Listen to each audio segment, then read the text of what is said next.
யார் இந்த முட்டைய இப்படி பாக்குறான்? பாத்துட்டு போறான்.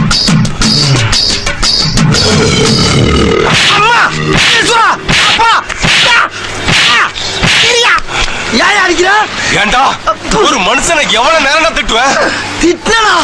ஆமா, முதல்ல எங்க அப்பாவை நீ பச்சையா திட்டின, பொறுத்துக்கிட்டேன்.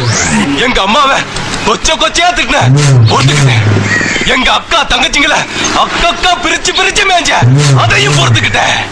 ஆனா என் பொண்டாட்டிக்கும் இன்னொருத்தனுக்கும் லிங்கு சொன்னியடா, அத நான் பொறுத்துக்க மாட்டேன்டா. இல்லையா?